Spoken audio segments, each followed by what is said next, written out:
Grandest. We're going to start this off real quick, get to the info, and keep it moving regardless to who's in here or not. We're going to be talking about the religious aspects of the Slavs. I'm going to give you a little bit of information on the Cretans real quick. The Cretans is English and has a shortage of cruel names for people.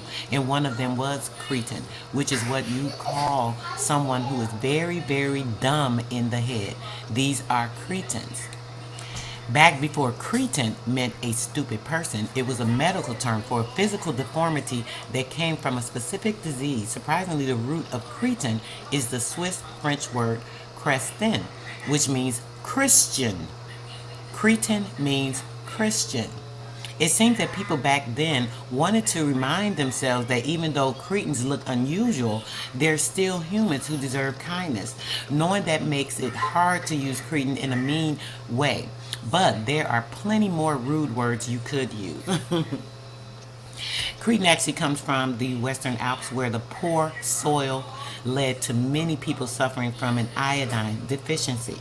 This ailment is still called cretinism. You can check that out yourself. Cretinism. Cretinism. The name comes from an early euphemism for sufferers of the disease, and they were calling them Christians. The name comes from an early euphemism for sufferers of the disease, calling them Christians.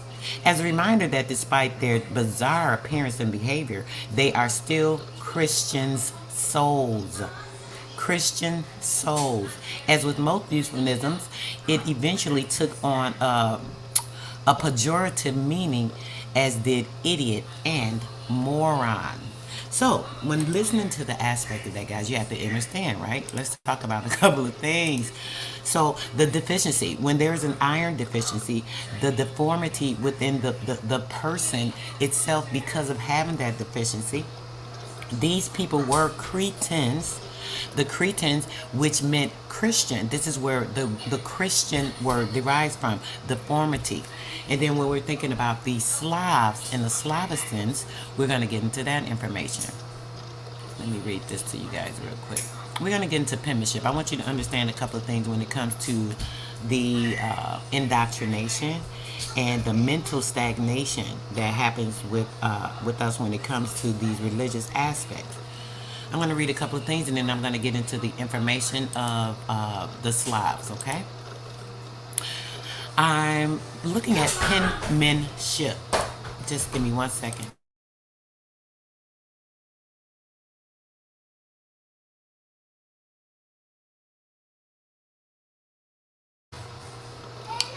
Okay, just 1 second.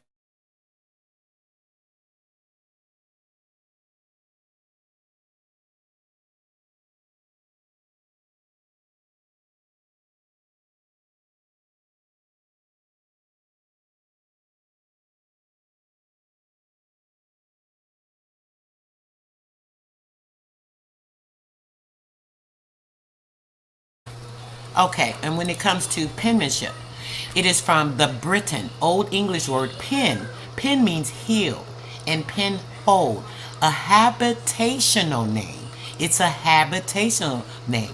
Habitat. You're thinking about habitat, which would be going into the mind, inhabiting space into the mind. When something is spellbinding or written down, the penmanship is in cursive and it is a spellbinding technique. Habitual name from various places called Pen, such as Pen in Buckinghamshire and Staffordshire, England. An occupational name for an impounder of stray animals. From the Old English pen meaning sheep, pen, sheep, sleeping sheeple. Makes sense to you guys? Penmanship is in regards to the pen being a sleeping sheep. Plural of man. Let's talk about men. Pen, this is pen, and men. Plural of man. In common with German manner, etc. It shows effects of I mutation. It shows effects of I mutation. Used as an indefinite pronoun, one, people, they. From the Old English, men's liberation. First attested 1970, men's room. Let's go to, I'm going to put that part in the chat for you guys. Old English skip, ship, boat. So you're thinking about a pen, as we stated, keeping in mind a ship and a boat, docking of a boat, the ship. The ship boat from Proto-Germanic skippa, source also of Old Norse, Old Saxon, Old Frisian, Gothic skip, Danish skip, skib, and Swedish skip. Middle English, reading, to counsel, to advise, also to read. From Old English, reading, West Saxon, readin. This is reconstructed from Proto-Germanic redan, source also of Old Norse roa. When we come to the mid 15th, education in bringing up children to train, from Latin educatus, past principle of educar, to bring up, to rear. To bring up and to rear is to educate. To educate is to bring up and to rear, to bring out, to lead forth, right? So when we're thinking about penmanship and the writing of documents and putting, the mindset or a picture or the imagination of a person into what they feel, this makes perfect sense, right? The sheep, pen, which is the sheep, man, which is the effects of mutation of the mind, the brain, right? And ship, a boat, the docking of the brain, the mind. We've talked about that, us being the vessel, and the sea, and the ship. Does that make sense to you guys? If not, I'll get back to it. Hold on one moment. Let's get to this information. Let's get to the first part of what we're reading. And then let me check in with my chat, guys. I'll be right over there in a second. I think I'm going to start with this one immediately. Peace to the chat. Peace to the chat. Everybody came in this morning. My girl Elizabeth. Yes. Darius, what's up, brother? What's up? Georgia, hey, sis. Darius Matthews, peace. No Lodge, peace, bro. Thanks for coming through. I appreciate you. You know I like your knowledge. I appreciate you coming through, bro. Grandest to you. All right, guys, let's get into it. All right, here we go. Let me see. I'm going to start here. And with this particular area, let's see. I think I'm going to Okay, yeah, we're going to start here. Tolstoy has much trouble by the suffering of men. He himself saw, felt, and described an immense amount of this suffering in various forms. The problem of happiness was his most cherished problem. He believed that men can be made happy in this life, and even more, that they are created in order to be happy. He refused quite definitely the idea of atonement as inconceivable and contrary to the idea of God. Human life has been normal and happy as long as men live their simple life, without towns and without all urban complications. Life can again be made a normal and happy one as God wills, if we only return to the primitive simplicity of the peasants. This particular section that we're reading, guys, this is the religious spirit of the Slavs, Slav orthodoxy. I want you guys to see a little bit of this, thinking and keeping in mind what I read to you about the cretins, the ones that were deficient when it comes to the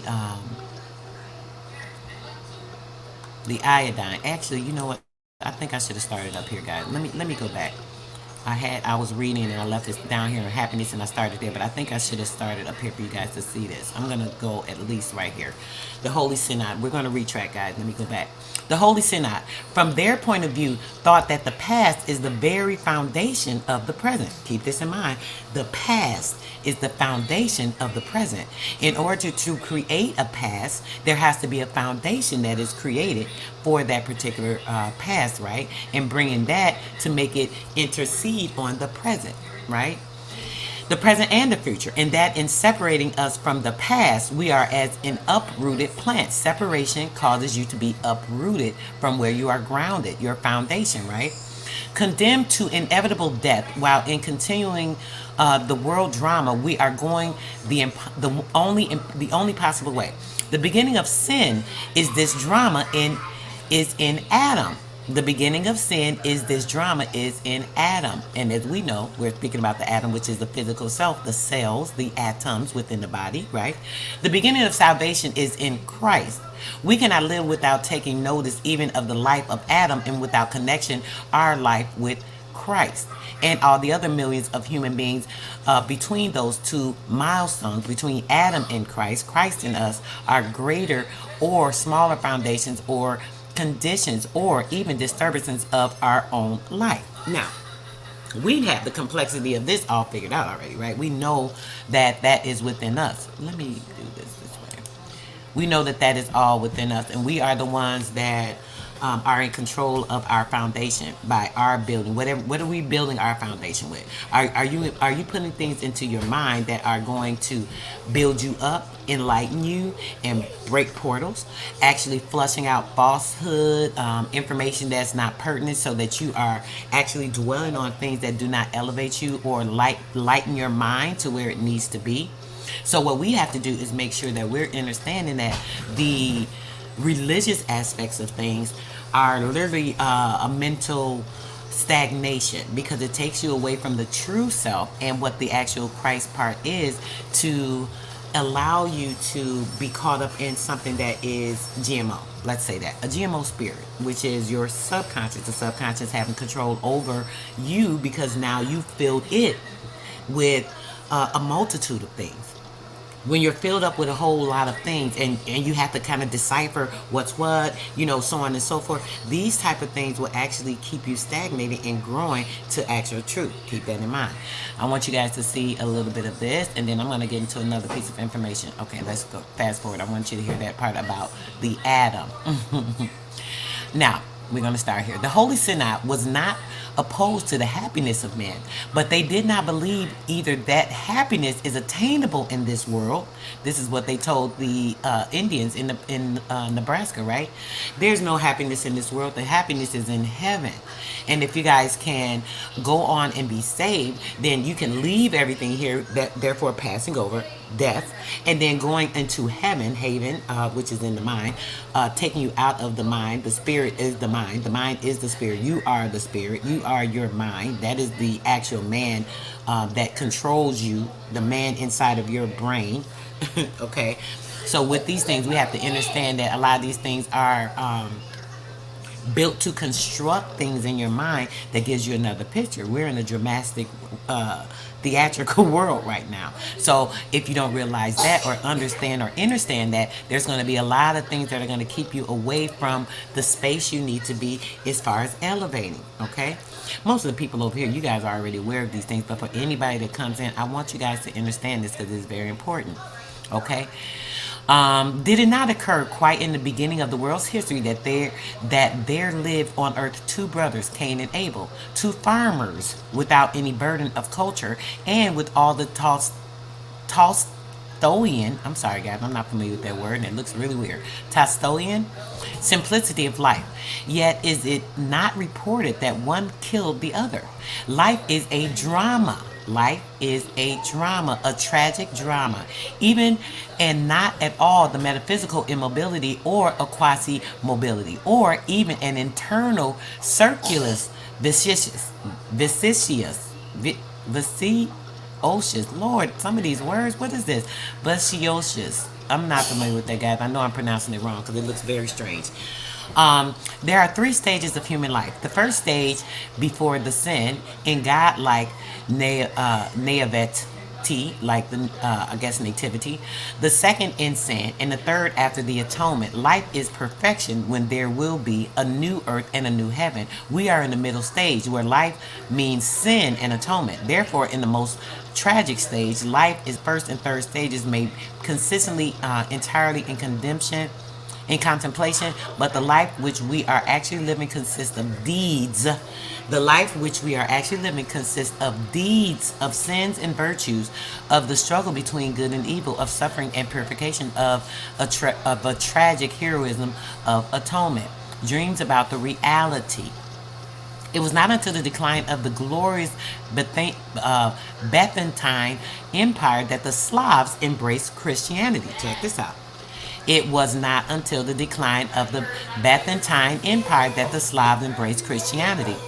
For 900 years, the Greeks were the principal representatives, protectors, elaborators, and explorers of Christianity. They were explorers of Christianity, so this was not anything that came from their ancestral line as well. I'm going to show you guys some other information on this, so just keep watching. When the Greeks visited the Slav country with their divine message, the Slavs were heathens.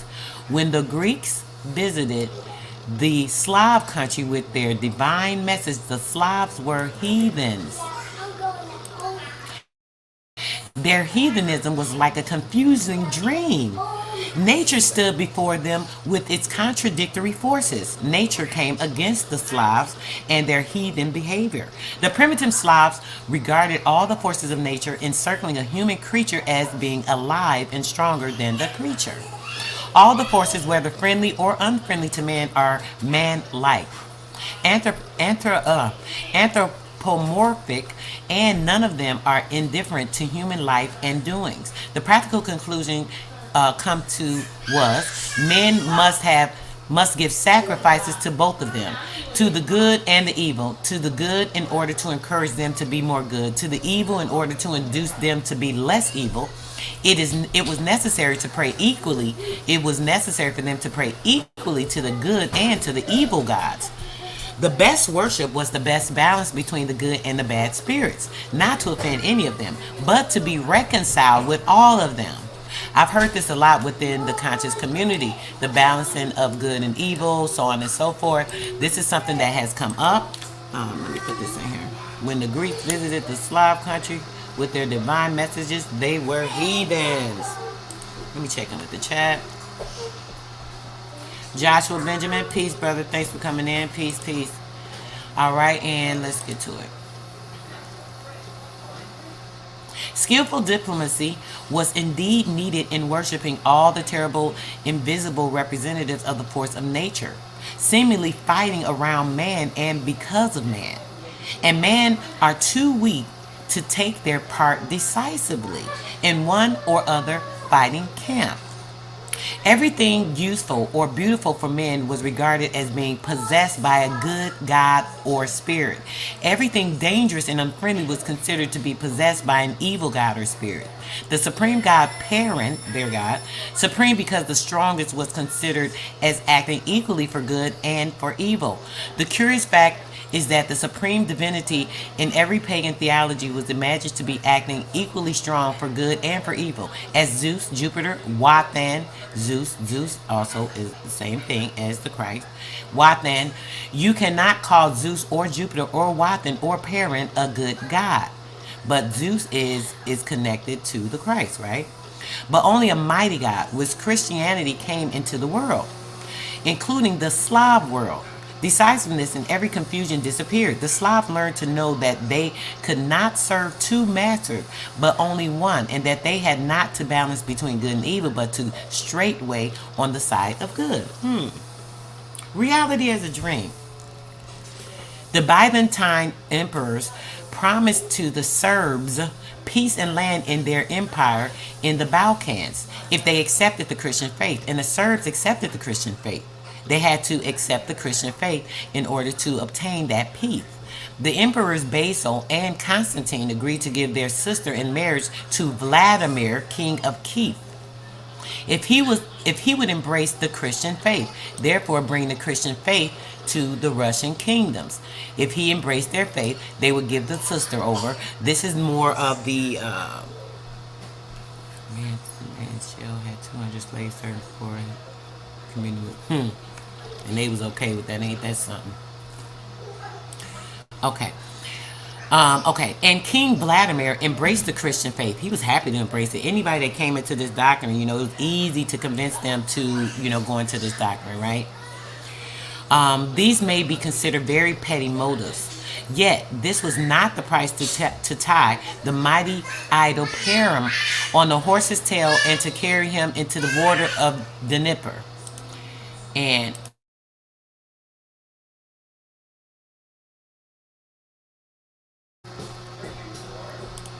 All right. The principal motive was the striking reality of the Christian foundation. The Christian message was like a dream. The Christian message was like a dream. We have been in heaven, as I said before. When we look at what happened with Nebraska, when they took their 50 million acres of land, they convinced them to go with Christianity, leave their faith, leave all of the riches that are here on these lands so that we can just go ahead and take them over and assume them, And then once they converted them to the Christianity, they literally chopped their heads off. So this is something that is a perversion, not only a coercion, okay? We have been in heaven, reported the Christian delegates returning from Saint Sophia. The Slavs love dreams and poetry very much. Same thing we're going through right now. But the Christian faith was stated to be a reality. It was stated to be a reality. The Slavs, as men and world over, considered reality as more solid than any dream. Instead of a nightmare of useful dreams, as the Slav pagan theology was, come now a brave poetry warranted both as a past and a present reality. It will remain as the greatest wonder in history how a poor man who preached in Palestine for about 2 years, who scarcely had 100 followers at the end of his mission, who was crucified and died a shameful death, whose cause seemed a quite desperate episode, scornfully rejected or fearfully abandoned by all those who knew it, how this poor man replaced successfully the mightiest gods in human imagination ever invented. Zeus in Olympus. You thought they were talking about Christ, didn't you? You thought they were talking about Christ, right? Zeus in Olympus. Jupiter in the capital. Wothan in the north. And at last also Perun in Kiev. The secret lies, I think, in the reality of his human life, in the mystery of his resurrection, and in the amazing enthusiasm with which thousands of his followers afterwards suffered death for him and his cause. However, Christ entered the Slav world in an epoch. However, Christ entered the Slav world in an epoch when not only one man after another bowed before him, but nation after nation. He came to our ancestors no more as a humble preacher, but as a lord, under whose feet lay already conquered Zeus, Jupiter, and Wothan. He came to us not from a poor Bethlehem cottage, but from the most brilliant temple upon earth, from the Saint Sophia in Constantinople. He came, let me put this in the chat for you guys. He came to us not from a poor Bethlehem cottage, but from the most brilliant temple upon earth, from the Saint Sophia in Constantinople. He came with a wonderful threefold mission: to serve, to fight, to reign. In one world, to be all in all. He entered the Roman world as a humble servant. I'm afraid he remained in this world forever only as a servant. But he entered the Slav world as a lord. Pay attention. And until today, he remains there as a lord. The Slav word. Christians, cretins, deformed in the brain. The ones that have deficiency in thinking are the cretins, are the Christians, the deformity of this particular realm, which you're listening to this. I'm going to read this part again if you don't get it. However, Christ entered the Slav world as an epoch. He entered it as an epoch. When not only one man after another bowed before him, but nation after nation, he came to our ancestors no more as a humble preacher, but as a Lord. He didn't come to us as a humble preacher. He came to us as the Lord of Lords, the King of Kings, right? Under whose feet lay already conquered Zeus, Jupiter, and Wothan. He came to us not from a poor Bethlehem cottage, like they said. Oh, this cottage, he was born in, all this other stuff. The kings came and, they brought gifts and all of that stuff. But he came from the most brilliant temple upon earth, from the Saint Sophia in Constantinople, a created conjecture. He came with a wonderful threefold mission: to serve, to fight, and to reign. In one word, to be the all in all. He entered the Roman world as a humble servant. He entered the Roman world as a humble servant. I am afraid he remained in this world forever only as a servant. But he entered the Slav world.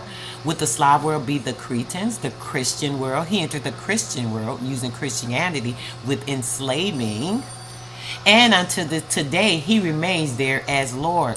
And right now, that is what's happening right now. He remains as Lord over the lands of everything that is going on. Wait a minute, I wanna put this in the chat for you guys. You gotta see this. Hold on a second. I want to make sure you guys are getting that. Oh, it won't let me highlight it for some reason. It's acting stupid, so I'm going to bypass that, guys. I wanted you guys to get into that. See that in the chat, but different story, same concept, no lies. Peace and greetings, sis. Pony Likes, how you doing, sis? Miss you.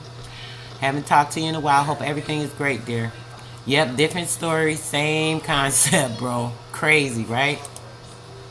All right, let's get into it. I got to get into a couple other things. We're going to read a little bit more out of this book because we got to get a little more in depth into this, guys. There's a lot more. With Christ coming among the Slav, with Christ coming among the Slavs, the Cretans, the Christians, the balance between good and evil spirits was lost. Why was the balance lost? That should have created all clarity. I thought everything was crystal clear. Quite unlike Perun, Christ was a decisive fighter for good. He showed only one exclusive way, the narrow way, leading to the kingdom of God, which is the kingdom of God and the highest of the best, Zeus Optimos, not only as a dream of pagan humanity, but as a probable reality. He came into as a reality. So he was not a reality at first. This was a mental stagnation put on people that had to be controlled, to be contorted, as we read earlier with the cretins. These are people that are simple-minded, slow-minded. They have things that are going on with them where they aren't functioning correctly in their mind, easily to be swayed.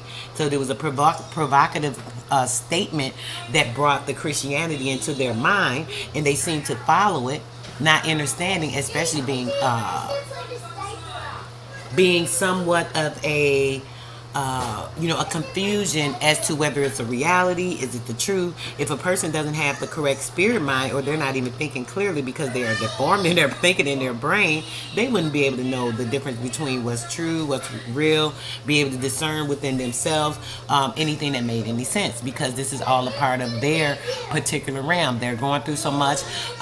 Wait a minute, I'm fast forwarding. I'm going to get to the other book in a minute. Okay, let me read a little bit more on this page, and we're going to get to the next book, guys. He showed only one exclusive, one way, narrow, and the optimist, not only as a dream of pagan humanity, but as a probable reality. Although good seems very often to be a weak and losing party in this world, men must not waver, but always take cheerfully the part of good. Evil spirits in men and around men are very powerful in this world. Christ himself was overwhelmed for a time by the evil spirits of the world, but it was only for a time, which is now over. It was a new beginning in the world, so to say, when he came to break the power of pagan men.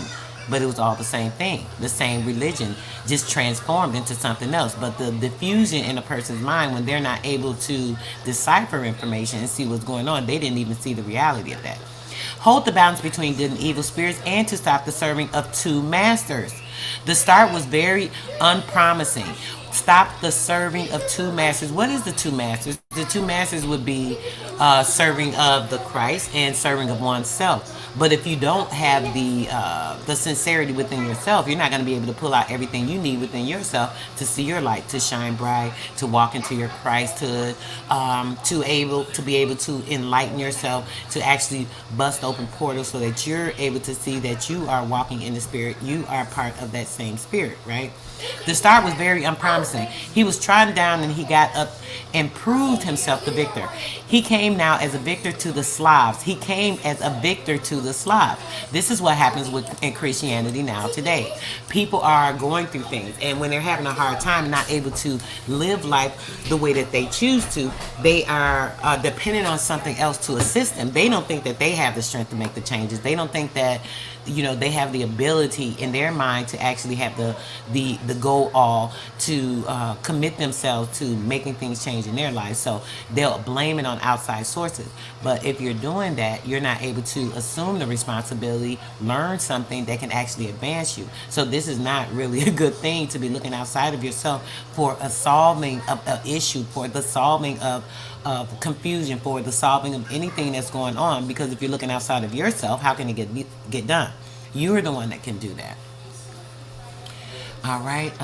He came now as a victor to the Slav to make new armies of men. Check this out. He came as a victor to the Slav to make new armies of men who would consent to undertake his burden and to go his exclusive way of good. Now, when you're thinking about that, that means contorting to Christianity, right? This is like pure and simple, letting you know what was going on and what's happening. Right? So let's keep it moving here because I want to get to the next book.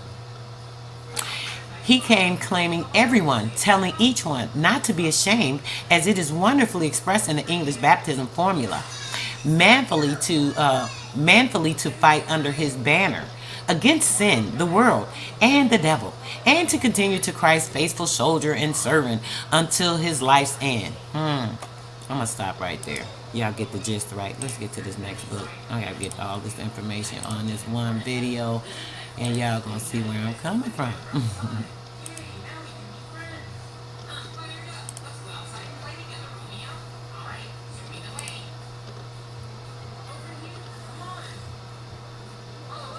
All right, guys. Perfect. There we go. Zoom in a bit.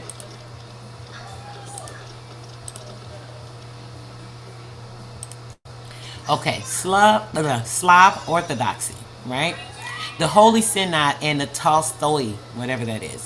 When Count Tolstoy was excommunicated by the Holy Synod of Russia because he preached the teachings which are contrary to the Christian faith, the world was divided in opinion and sympathy into two parts. The partitions of Tolstoy, if I'm saying that right, where in the majority, let me see how this, because I don't want to be saying that wrong, especially if we're talking about this thing. Tolstoy. According to Wikipedia. I did. That was right. Tolstoy. According to Wikipedia, Count Lev Nikolaevich Tolstoy, usually referred to in English as Leo Tolstoy, was a Russian writer who is regarded as one of the greatest authors of all time. Okay, so these are stories written by this particular author who must have had a great history with them and what he was submitting, for their history. So Tolstoy, wherein the majority I'm sorry, let me start back here. The partisans of Tolstoy were in the majority in the Western world. Those of the Holy Synod in Russia and the Orthodox East. Yet Holy Russia rejected Tolstoy with much more compassion than the Western Europe approved of him. It was a human tragedy which is not often repeated in history and was understood only by Russia. The conflict was more, mind you guys, you know what's going on. We're in the Russian war right now, keeping that in mind. Keep that in mind. The conflict was more stern than appeared on the surface. The problem in question meant not less than the dilemma. Either the Christian world was to continue or it must return to the starting point of human history and begin all anew. Christian world, a whole new invention of something. The little blade of grass in the field said to its green neighbors, "Why do we grow up? It is nonsense and pain. In growing up, we grow in complications, which enhance the darkness and pain of our lives. I propose, therefore, to go back into seeds from which we have grown big and unhappy." So spoke one blade of grass to the field, and the field replied, "Although perhaps we are growing in nonsense and pain, still we cannot return. We must grow and go our way in the belief that we are not mistaken, that in the symbol of Tolstoy and the Holy Synod. A circle or a drama. Tolstoy perceived life as a circle, with the beginning everywhere and with the end everywhere. The Holy Synod, representing slave orthodoxy, perceived life as a drama with a beginning and an end in space and time. Perceived life as a drama with a beginning and an end in space and time.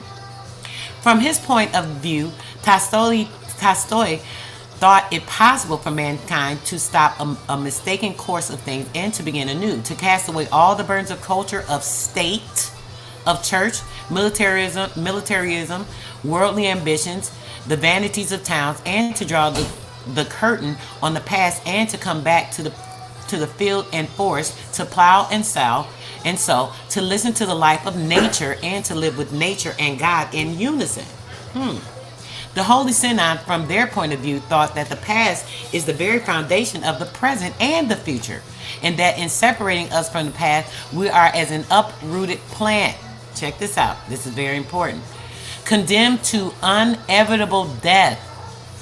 The Holy Synod, from their point of view, thought that the past is the very foundation of the present and future. The past, building a past, creating a foundation, presenting a future that isn't actually coming or derived from the past, but a created past.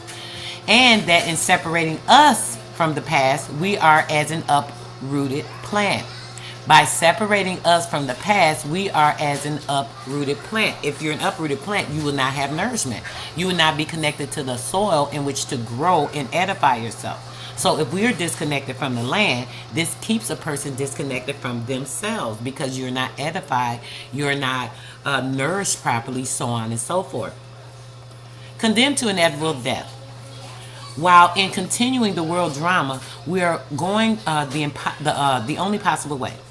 The beginning of sin in this drama is in Adam. The beginning of salvation is in Christ. So how could the beginning of sin, of drama, be in Adam? Is it because it's a theatrical event? Because this is a created story? We cannot live without taking notice even of the life of Adam and without connecting our life with Christ and all the other millions of human beings between those two milestones, between Adam and Christ and us, are greater or smaller foundations or conditions or even disturbances of our own life.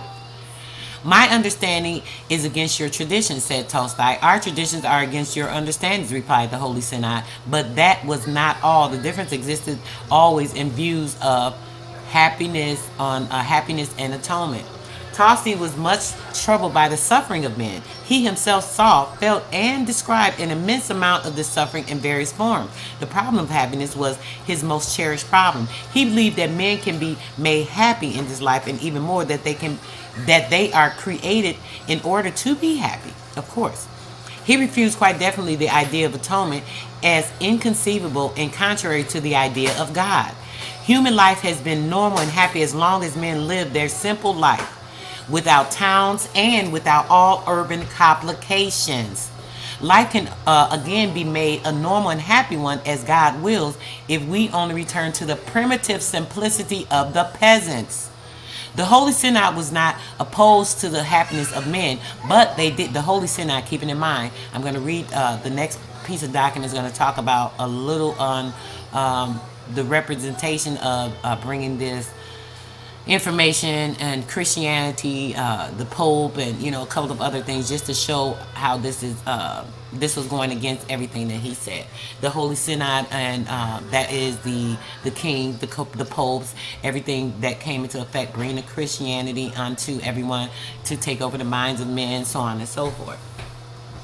Did it not occur quite in the beginning of the world's history that there lived on earth two brothers, Cain and Abel, two farmers, without any burden of culture? We read about that in the other book, showing us that they were speaking of two farmers, one having less burden than the other, them being connected or tied to their culture. So we're going to stop right here, and I'm going to get this other piece of information out and check with my chat. It's out there. What, baby? Halito, Mama Bear, peace, says peace to you. Wilmore Reed, peace, brother, peace. Tanithya, fullest to you, sis. You already know. Great love, sweet. And yes. Everybody else. Okay, just want to make sure I acknowledge everybody. Let's get to this other book real quick. I'm actually doing good. Dang, it's less than an hour, and I'm getting a lot of my points out. I like that. Looks like it won't be too long. Okay. The right one. Okay, there we go. The peasants, exactly. No lies, the peasants.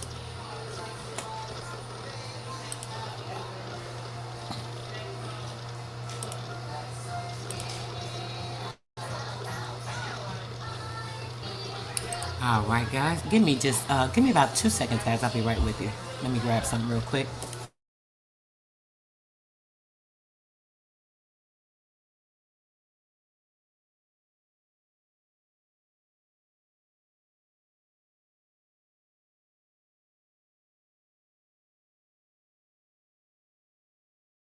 All right, House of Nathan, peace, brother. Grandest to you.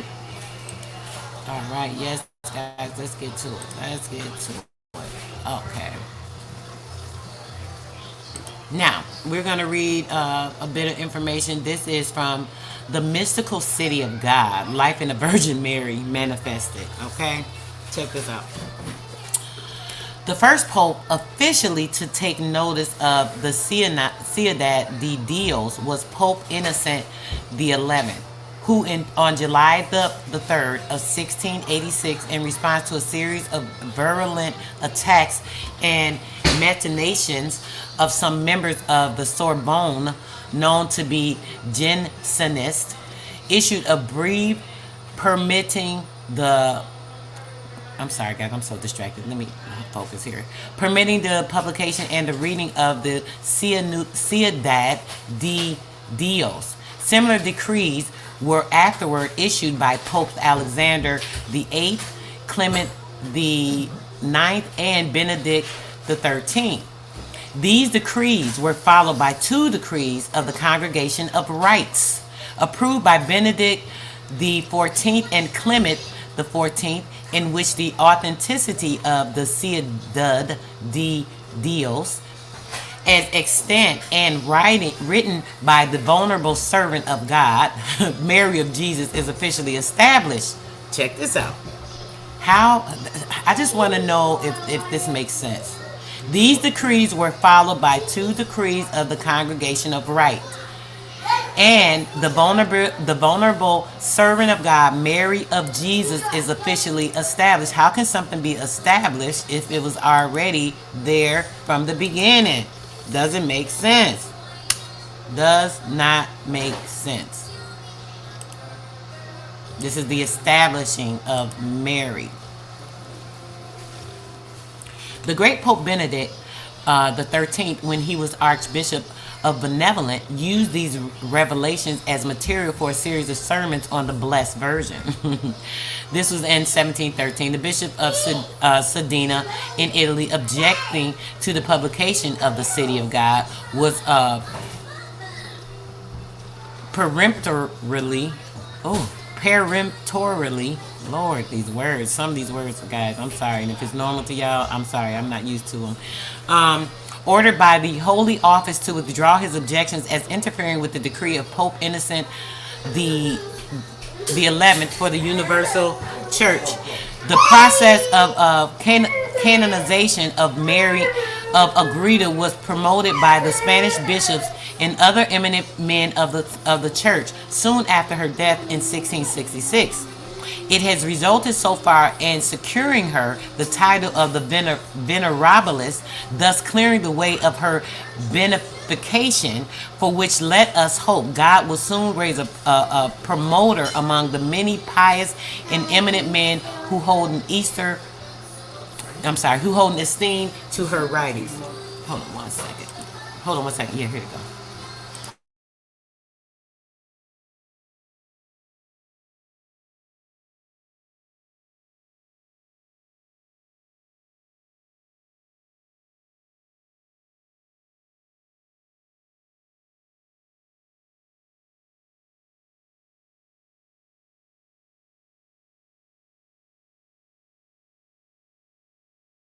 Okay, all right.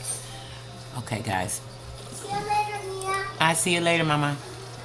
The great Pope Benedict. Oh, I'm sorry. I got now to the writings. Okay. And have learned of her holy life and of the miracles wrought at her tomb. Now, how is that? If this was something that they created, now they're inventing or reconstructing a false light or a false life or false truth. The Redemptorist Fathers published a new German translation in 1885, which was approved and highly recommended by the bishops of Ratisbon in the following terms. We take pleasure in giving our episcopal approbation to the annotated translation of the Spanish original Ciudad de Dios of Mary of Jesus, and then it says Mary of Jesus, and recommended this book, which will surely edify all readers and to be and the occasion of great spiritual blessings. Okay, I'm going to fast forward, guys. I wanted to. Where is this part at?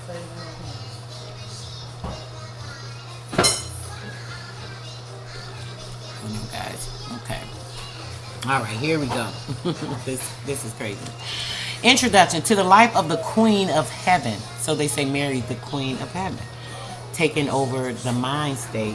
When we're thinking about heaven, and it is a certain mind state to be in, a happiness, a joy, so on and so forth.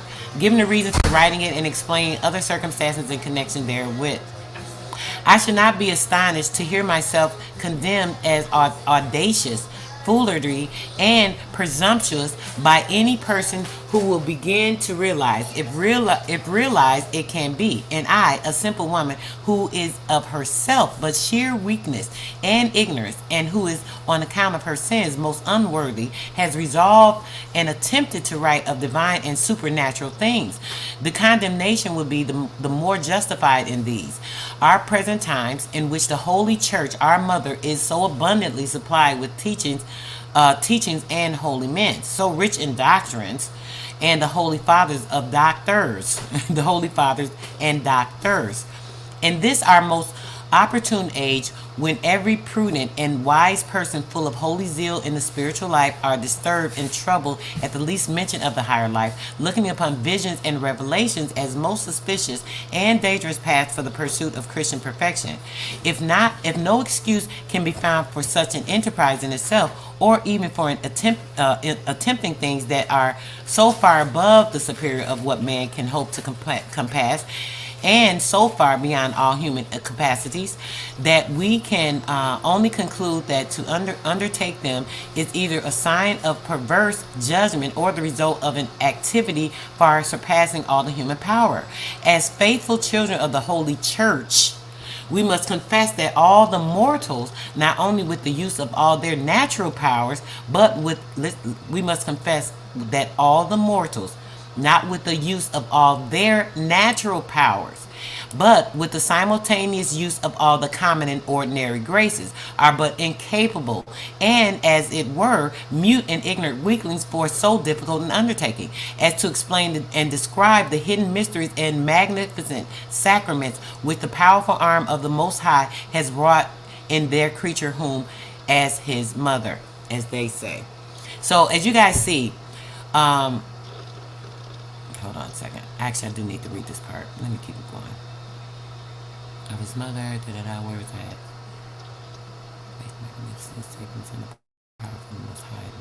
Of his mother. He is designed to be an immense ocean of grace and privilege and depositary of the greatest treasures of the divinity. When we're thinking about a depositary, we're thinking about certain rights of us being born into certain rights. So if you're born into certain rights and then you're taken aback into an outside force or outside God or something that is outside of yourself, you would never know about the treasures within you. You would never know about the sanctity of the things that you possess, because there are so many different riches that are hold on, guys. I'm sorry. I'm trying to get this other book together real quick. I'm talking to you guys. I'm trying to do 5 things at one time. Hold on. Okay.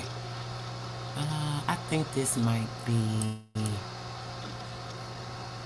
I think I got the wrong window open. Hold on, guys. Let me get this pulled up. 2 seconds here. I'm actually about to switch again.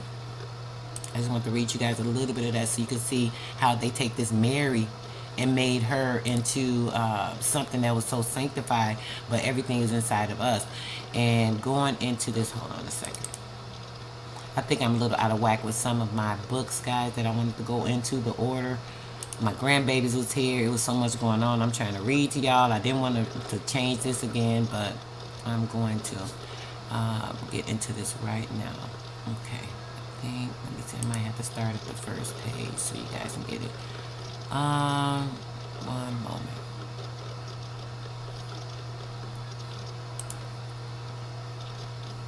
I want you guys. Yeah, this isn't going too far over, so give me 1 second. Let me put it on a single page.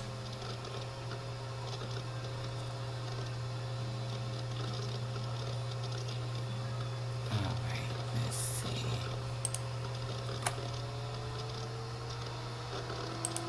Get to the right page and we'll be ready to go. Alright, I am on.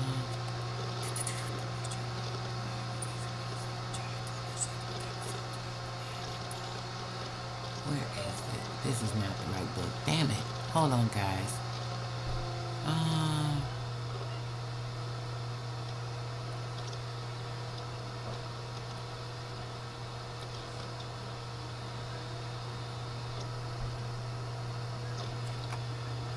Yeah, that's definitely not the book, guys. Give me a second. Hold on.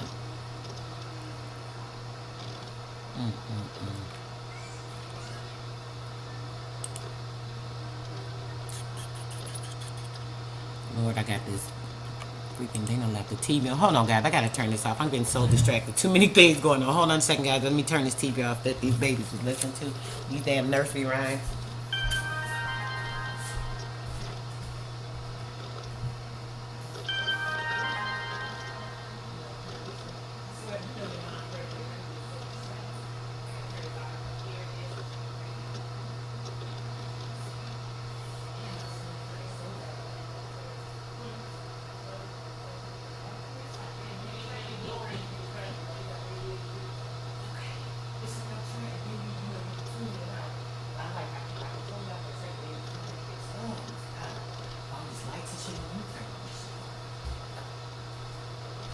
Okay, perfect.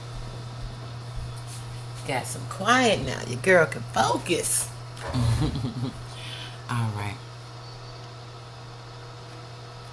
All right, guys. Let me get to it. I think I might have to go to a different window because I have a few open.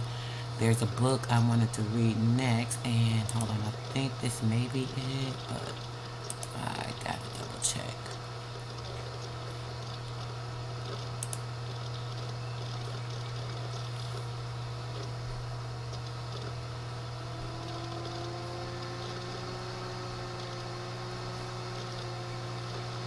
Yeah, I think yeah, this definitely is not the right one. Let me find this other book real quick, guys. Hold on 1 second. Maybe in here.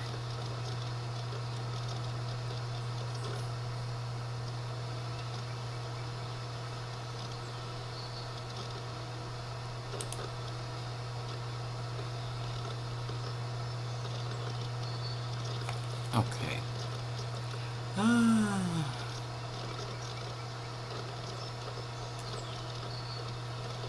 Do I even want to get into this?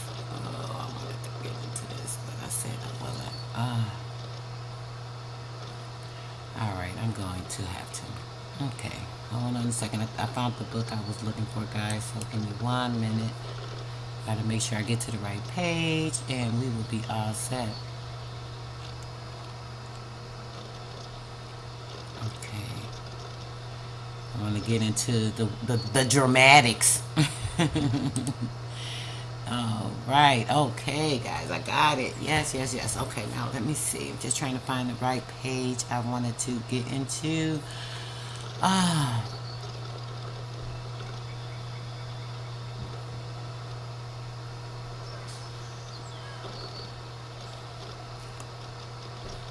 Okay. All right, here we go. Your girl moving a little slow today. Y'all gotta excuse me. All right. Is it this one?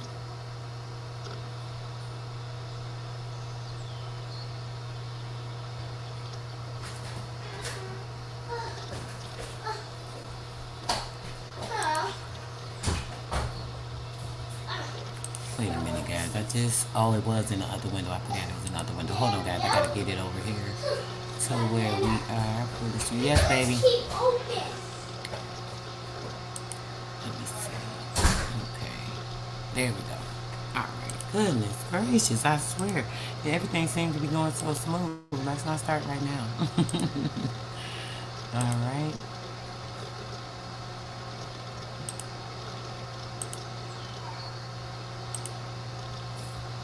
Come on now.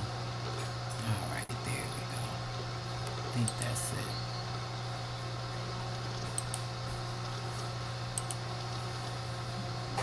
Why can I not find this page? Hold on. Okay, there it is. There we go. Goodness gracious, what's going on? What is going on? All right, guys, here we go. This particular book is the American Antiquarian and the Oriental Journal by Stephen Denison. This is going to give us a little bit of in-depth information on some spiritual stuff that you guys know is, like what I really like for you guys to get into. Okay, I'm going to start on page 97 at this particular part. It's the worship of Dionysus in the Thrace was introduced into Pelagia and afterwards into Greece. Dionysus was the incarnation of the elements. His mysteries were celebrated by fire, festivals, and torch bearing. He was looked upon as the leader of a band of fire-breathing planets in the sky, and was also called the Fire Begotten and the Thunderer. The attendants of Dionysus were as elusive. Goodness, I don't know why I wanted to keep saying exclusive. Was elusive as the god himself in each of the four elements in which his power was manifested: earth, air, fire, and water. Were recognized and symbolized by the Greeks. The spirit of the growing tree were symbolized as well. As you guys know, the growing tree is you. You are the tree. Within you, all the nerve endings and everything that extends out to you, to your brain, reaching the neurons and so on and so forth. And let's see. Hold on one second. If y'all, hey babe, if y'all,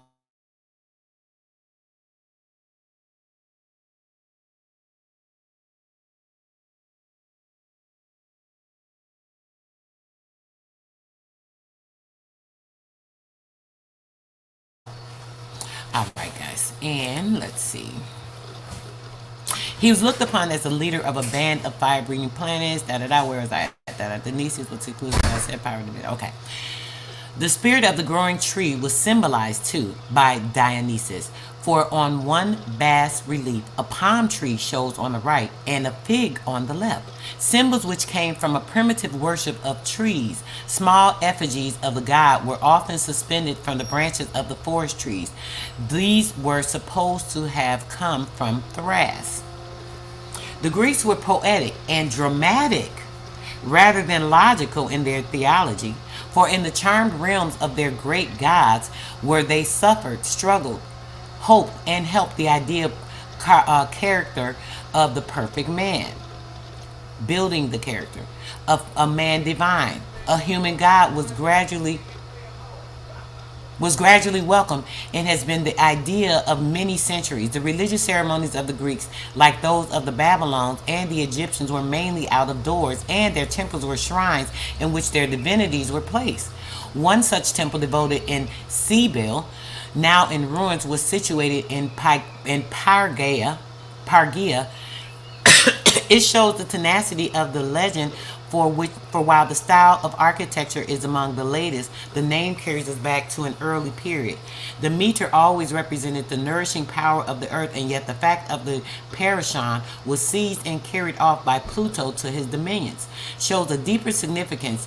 Mourning bitterly for the loss of her child, who has been borne away in the regions below, the goddess wanders over the sea and land until she comes to Ulysses. Here, seated on the stone, absorbed by grief, she is accosted by the daughters of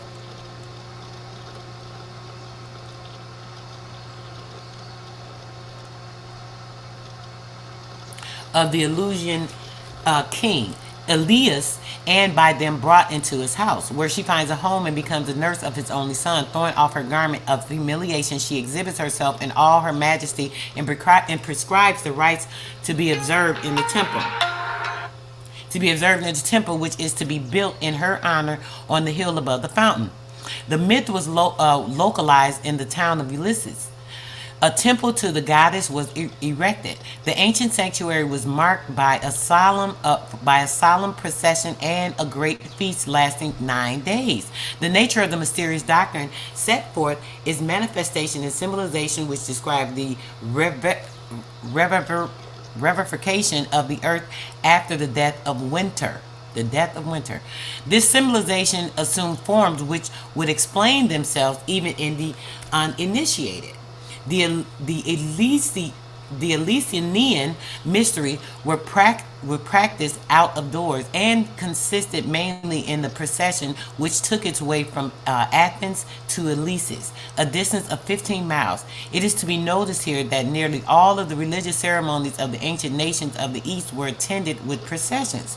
The Babylonian priests led long processions up the sides of the pyramids and made their offerings to the sun at the summit. The Egyptian priests also led long processions along the double roads of the Sphinx and passed through the lofty gateway of the propylaeum, then entered into the temple itself with its double rows of columns which were crowned by the lotus-shaped capitals. Grote says there was no dogmatic teaching, no formal doctrines or beliefs differing from public religion, but the ceremonies were calculated to make a religious impression. The lead and the initiates to penetrate further into the knowledge of divine things and the inner meaning of the myth, and to throw down the barrier between man and divinity. Aristotle says that they learned nothing primarily, but they received new impressions. Euclid says the ancient scenes of nature among both Hellenists and barbarians consisted in opinions of natural things under the veil of myths. Lanermet says, like all the worship of antiquity, the Elysians' mysteries were found upon the adoration of nature, its forces, its phenomenon, conscious rather than observed reasons, transformed into divine figures, and history by king of theological poetry. The externals were significant and had an effect upon the worshippers. The road leading from Athens to Eleusis was bordered with sanctuaries along its course and showed the sanctuary of the town in which it ended. It was called the Sacred Way. Persunians has described the sanctuaries. There were four successive acts in the mysteries. First, purification. Second, sacrifices. Third, initiation. And fourth, the apoptia. The initiates went by the sacred way to the sea and purified themselves in the waves. So, if you know, this sounds like what? Baptism. This is a baptism for purification. They afterwards submitted to a peculiar rite of purification near the altar. After going through the water ritual of purification, they went to another rite of purification near the altar. At each of the sanctuaries, the procession halted to. The procession,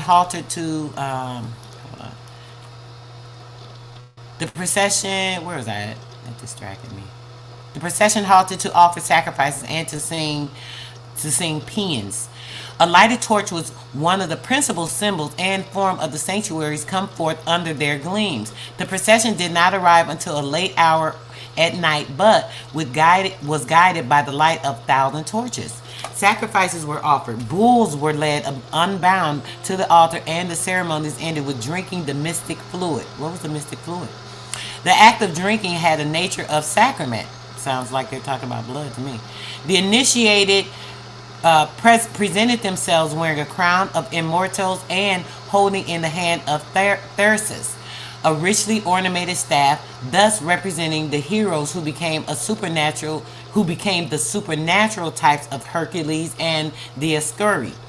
They presented the tessera, a round leaden tablet bearing the symbol of an ear of corn, and the initiated returned to Athens with the priest. On arriving at its gates, another ceremony at once, Balakany and Agrigarian, took place. And the rites were representations of a symbolic nature intended to awaken religious impressions. A symbolic nature that was intended to awaken religious impressions. There were sacred mysteries among the nations of Europe at a very early date, which were introduced by the Druids. These perpetual and the traditional of the old Indo-European race and left their symbols in the rude stone. Lord, y'all, I swear. I don't know what's going on with my reading. Y'all got to excuse me this morning. I was distracted. Now it's gotten quiet and I'm still just like all over. Hold on a minute. Many of these, I gotta take a quick 2-minute breather, guys. Give me 1 minute. Let me just take a minute.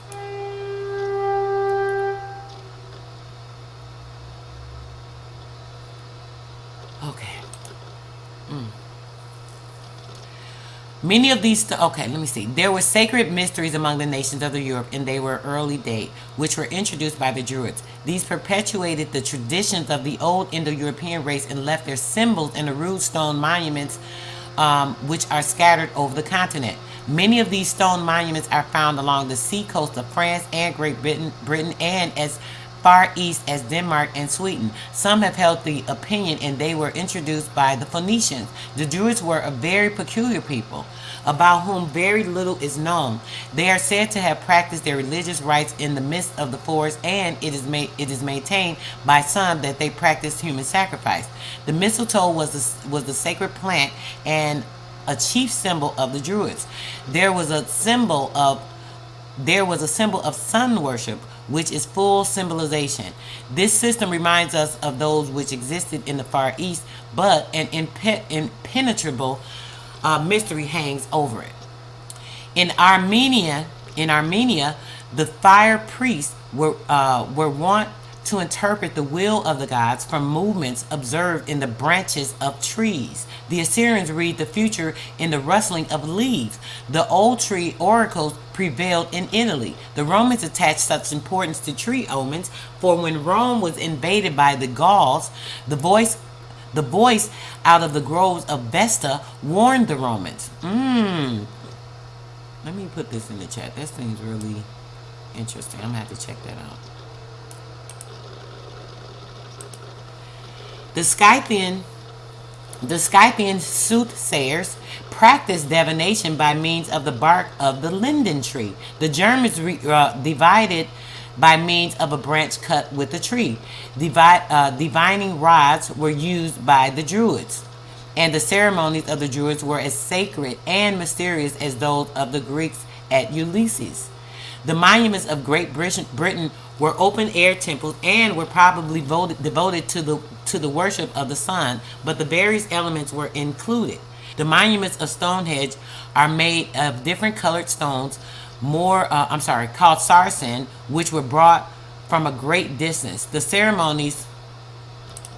Why is this showing this so small? Hold on, I gotta zoom in on this real quick.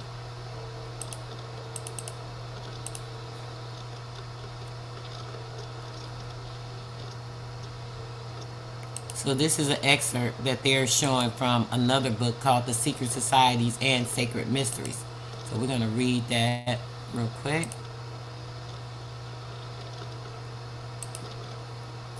We're not unlike those of the Eleusinians, for processions were led into them by the Druid priests and sacrifices were offered. The world mountain and the world tree are reproduced in the cosmogonic traditions of the Eddas. In the center, Asgard, the mountains of the gods, was pierced by a mighty tree trunk, whose branches reached over the world,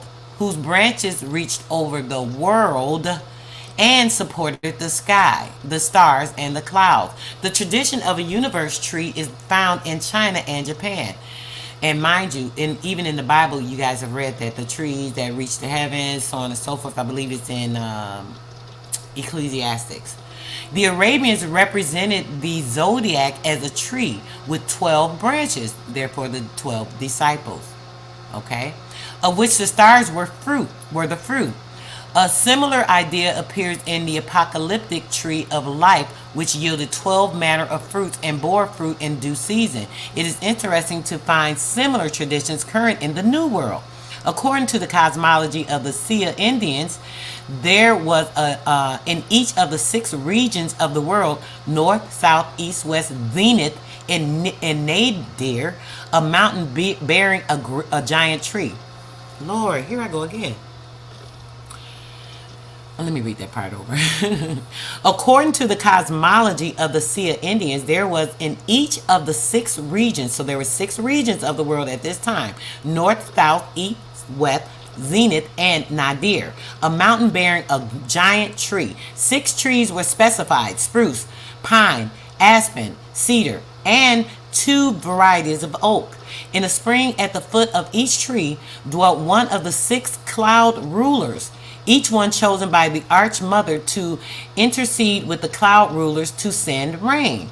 In the 14th century, the idea of an actual paradise was common, and Sir John Mandeville believed that the Garden of Eden existed somewhere upon earth, if it could only be found. Prester John's lordship was supposed to extend from the coast into the terrestrial paradise.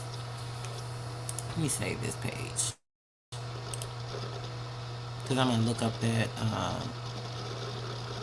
on these mysteries. I got a couple of books on these so-called mysteries, but it's like, I don't know. All right, let's keep it moving. All right.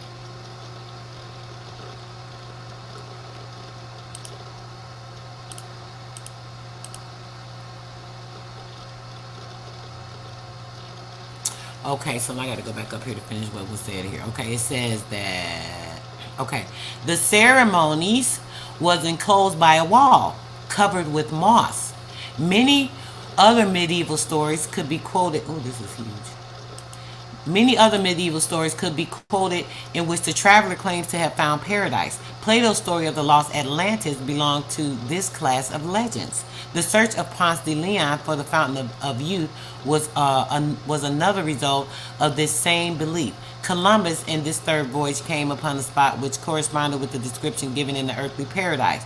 The May celebrations, which were common in England and Europe, are supposed to be the result of these beliefs. The Puritans had their maypoles until the Long Parliament ordered their removal as a heathenism vanity.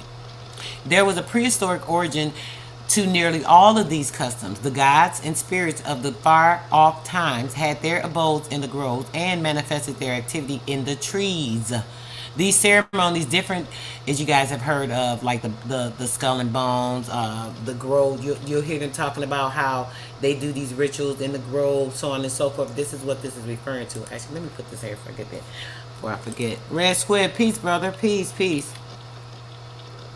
Put this right in here for you guys.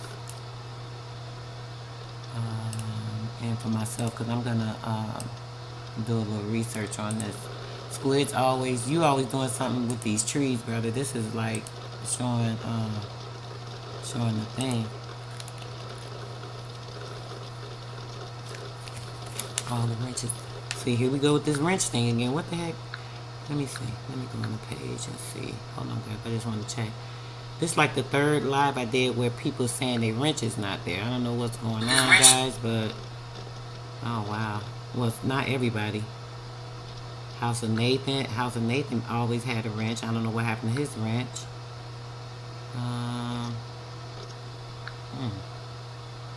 No lies. Let me hit my brother up real quick.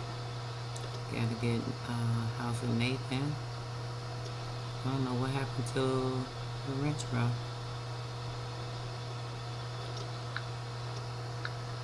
Okay, there you guys go.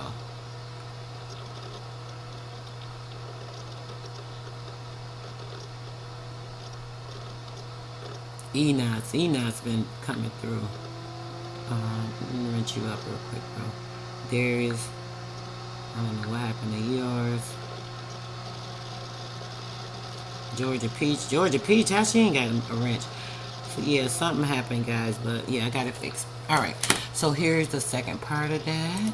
I'm going to put this in here real quick. This is interesting to me, so yeah. All right, let's get back to it, guys. Anybody want to come up? I'll just drop the link. You know, I don't often drop the link when I'm reading, but anybody have any ideas or thoughts on this, you're definitely free to come up. Squid always open his panel, so open to him. No Logic, I definitely would mind building with you, brother. It's been a minute. And yeah, and we can kind of discuss some of this stuff. Okay, let me keep reading, so on and so forth. The Mesa, I'll say, there was a prehistoric origin to nearly all of these customs. The gods and spirits of the far-off times had their abodes in the groves and manifested their activity in the trees. These ceremonies differed from the sacred mysteries of the Greeks, but they typified the annual death and the revival of the spirit of vegetation, a conception which was common even in Egypt for the death and the resurrection of Osiris, Adonis, Tammuz, and Dionysus. These were solemnized by different nations. There were sacred mysteries in America before the date of this discovery. There were sacred mysteries in America before the date of this discovery. It is uncertain whether or not they were introduced from some other continent or owed their origin to parallel development. Introduced from other continents, as we know. On this point, the archaeologists are somewhat divided in opinion. Some maintain that there was a contract between the different continents and that there was a transmission of myths and symbols as well as of religious ceremonies. You think? From the old world to the new.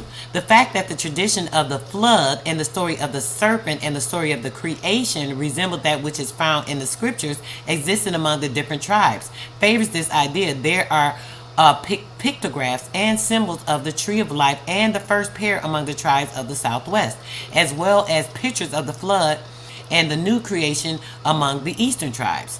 And I did go over this last night, guys. Empress Holbert, she had me join her bill, and we did go over a lot of that information showing the southwest tribes. It actually, I might pull that up actually, which were supposed to be very ancient. There are secret societies among the Abidwas which perpetuate the same tradition. The most interesting tradition is that which is found among the Ojibwas and is a part of the mind, the Wothan, which constituted their sacred ceremonies. In this Kitcho, Manito was the great creator who dwelt among Manabazo, was a representative upon the earth and tribal divinity. Kitchu Manito decided to impart mysteries to the people. He called the four wind gods to meet in council. These spirits agreed to ask Zo Manito to communicate the mystery. He went to Sun Spirit and asked him to go to the earth and instruct the people, but he delegated Manibazo to build the sacred lodge, or Mid-Wiwan, in which he would impart the mysteries of the Mid-Wiwan. This lodge was full of symbols denoting the course of human progress. The lodge was full of symbols denoting the course of human progress, beset by temptations and trials, and was really a Jiwa church. So now we gotta zoom in again so we can read this. Hold on.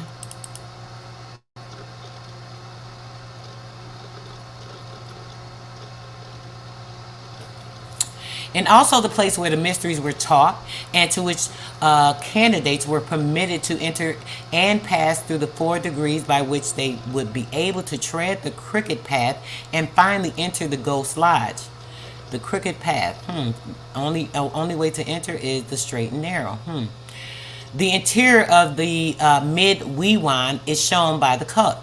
It is entered by double doors and resembles a hall. Saplings are thrown across the structure, serving as rafters. About 10 feet from the main entrance is a large flattened stone. Beyond this is the mid. Oh my God! I gotta go in somewhere. This thing is really small. Okay. Beyond, where is I at? Beyond this is the mid post, about 7 feet high, of cedar, painted red with a band of green at the top. Upon the post is a fixed and stuffed body of an owl. You know what we talking about here, sacred grove, the first original sacred grove. Between the post and the stone is spread a blanket. This is the lodge where the first degree is taken. The candidate first enters the sweat lodge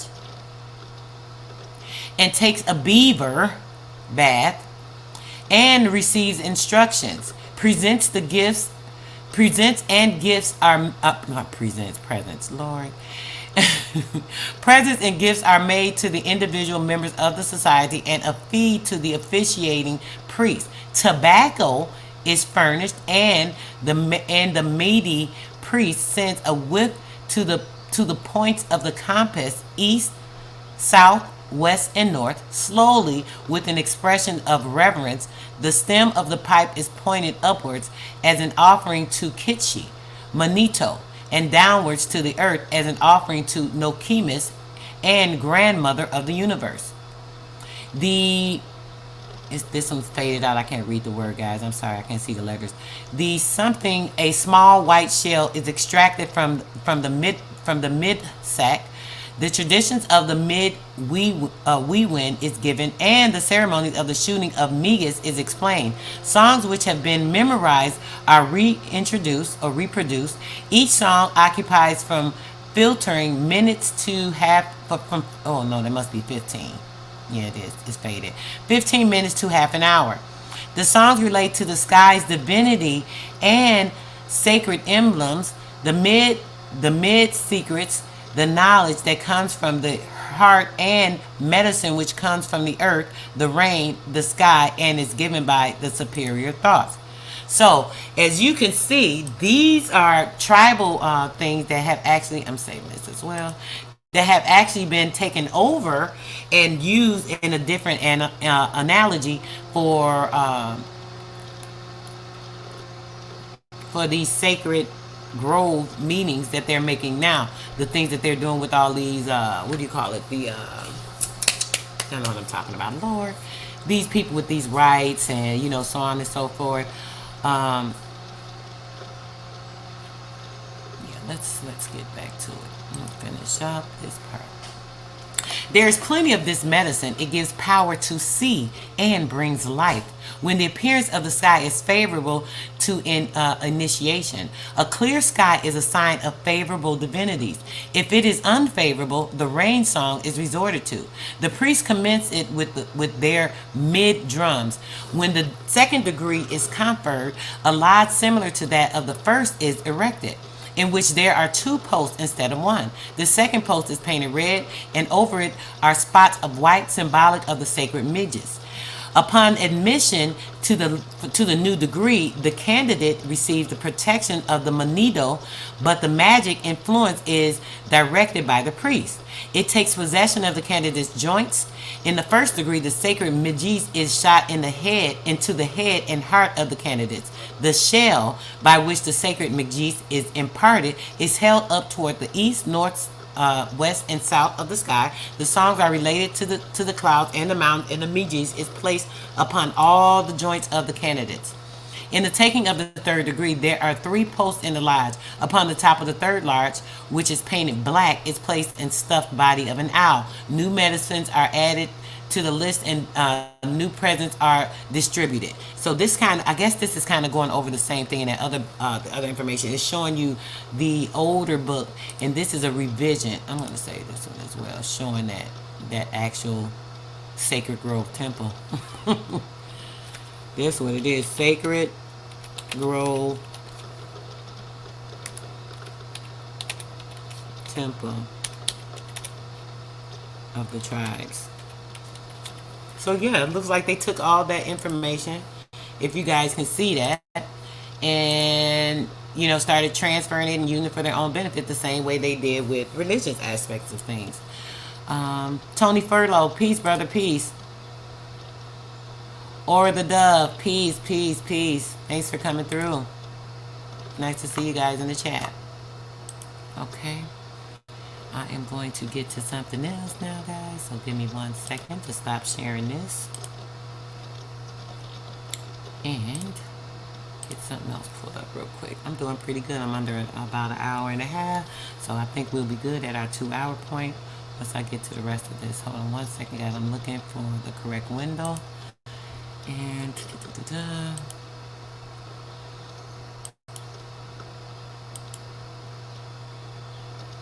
this the one? No.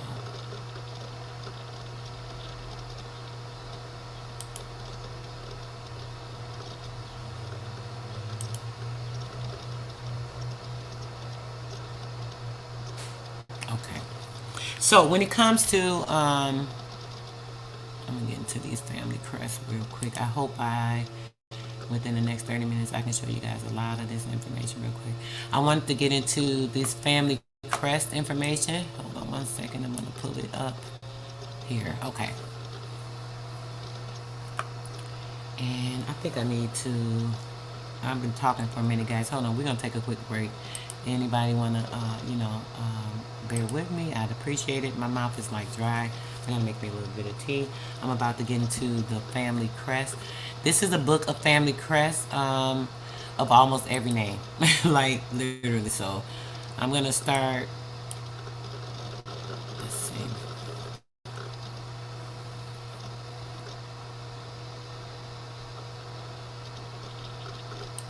I think I'm gonna start at the beginning.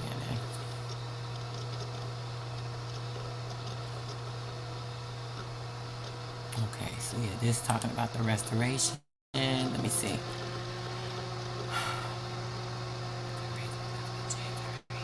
Past that. Maybe I'll start here.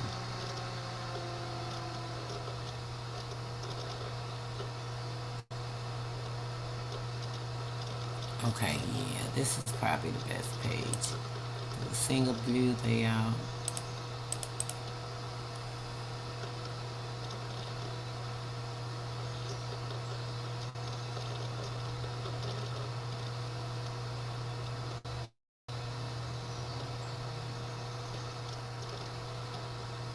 Okay. Yep, that's it. All right, guys.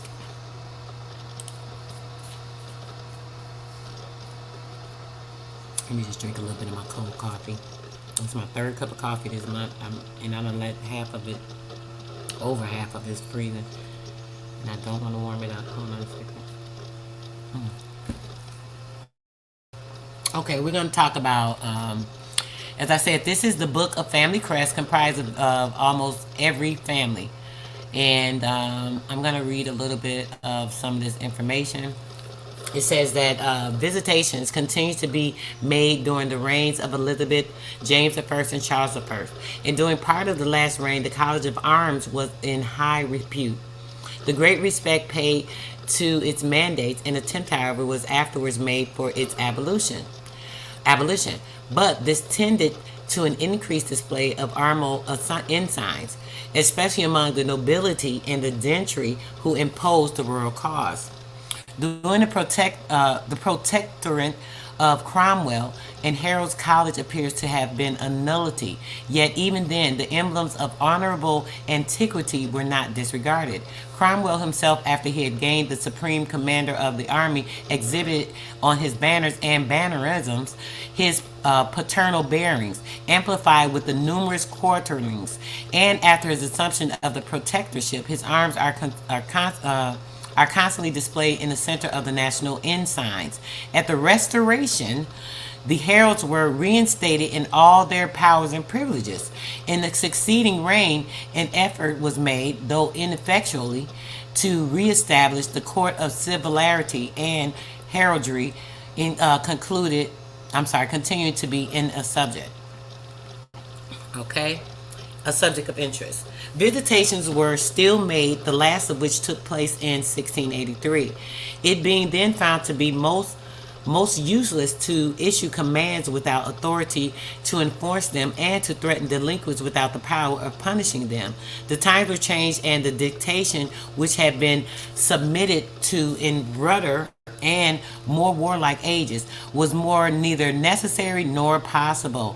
With the extinction of this court, therefore terminated all power of checking the assumption of armorial ensigns. The heraldry fell rapidly from its high estate The ordinances which had been made for regulating the mode of bearing arms and who were entitled to bear them were soon disregarded. They were soon ad libitum by persons who coveted such distinctions, and so long as the penal statutes which had hitherto guarded the herald's office continued inoperative and confiscations were not enforced, numbers were to be found who, in edifying ridicule and under no dread punishment, arrogated to themselves arms of honor and antiquity, and thus introduced a confusion which had never since been remedied. Thus have we seen that though the privilege of using our armorial ensigns was first limited and select, the gradual encroachments were made, and at length the custom became so common as to impair the estimation in which heraldry had before been holden. Every person from the emperor to the mechanic pretended to something of the kind, founded on real or fictitious claims. All trades, professions, and societies, ecclesiastical as well as temporal, assumed particular emblems, and these innumerable pretenders to armorial distinction from the date of which we are speaking, even to the present day, coupled with the fact that the general bent of man's minds has long since been turned from the ideal to the useful, will sufficiently account for the cadence of heraldry and the decreased importance of family dignities. It must be admitted that the intention of mankind in general is directed toward much nobler objects. Yet still there are many who take pleasure in the study of heraldry, and cherish with pride the honorable emblems which distinguish these ancestors, and have descended under foul to themselves. The art is undoubtedly valuable as a historical record, and although illustration is decent and but a stigma to a man of depraved character, yet to a respectable and virtuous member of society it may serve as a noble incentive, and the fact that the ancestors were noble or meritorious will add to the lustres of his own name. To distinguish rank and to preserve the memory of the illustrious are, as we have been observed, the rational purposes of this science. Having now taken a general view of the origin, progress, and the decline of heraldry, we proceed to details connected with it in it as a system. The more particularly to those parts of it which is immediate object of this publication, to illustrate, namely, the crest, the wreath, and the motto. Armorial bearings consisting in the shield of its accessories. A full coat of arms is made up of the shield, supporters, crest, and motto, and other accessories. And let's see. I'm gonna get down to some of these names. I should have did a separate live on this. I probably will. I'll bring this back up in a different live, because I actually had planned to read this, but I wanted you guys to see some of these crests. I had a little more time. I only did like, where we at? Hour. Oh, we can end it at hour 30 minutes. I can actually end it here. So basically, guys, I wanted you guys to see the information on the Slavs, the religion, where they came from, them being the Cretans. The Cretans are the Slavs. The Slavs are the Cretans. The Cretans are Christians. The Christians come from the deformity and the deficiency of their mind, because they were deprived of iodine, so it caused deficiency in the mind. They were deformed. Their mental capabilities were considered, they were considered idiots, all of this. And this all comes from them being a Christian. The Cretans are Christian, and that showed you how the Slavs came in, and the Slavs actually are, they were actually contorted into the Christian, as a Christian themselves. So all of these guys, I'm a little distracted. I'm sorry if my live was a little bit off. I have a lot of other things kind of going on, but I want to try and get some of this information out here. I haven't been doing my lives like usual, and I definitely don't want you guys to think that it's not important for me to put out important information. And this is important. Understand or understanding Christians and cretins mean that you are taking yourself to claim a deformity, that you are an idiot, that you are stupid, that you are retarded. You are deprived of iron. You're deformed. All of this is a Christian. And this all came to effect when they transferred the religious aspect over to the Slavs. When they took over the religion of the Christianhood, they were called the Cretans, were called the Christians already. So this was just an aspect that was put onto them. So now anyone that goes into becoming a Christian, you could be considered an idiot, an imbecile, a fool. This is what it actually is saying or stating. I'm going to put that book. I think I did put it in there. Did I put the book in the chat? If not, let me get that real quick, because I can put it in there. And I want you guys to be able to check this out on your own. And I'm going to go into these family crests at another time. Give me 1 second.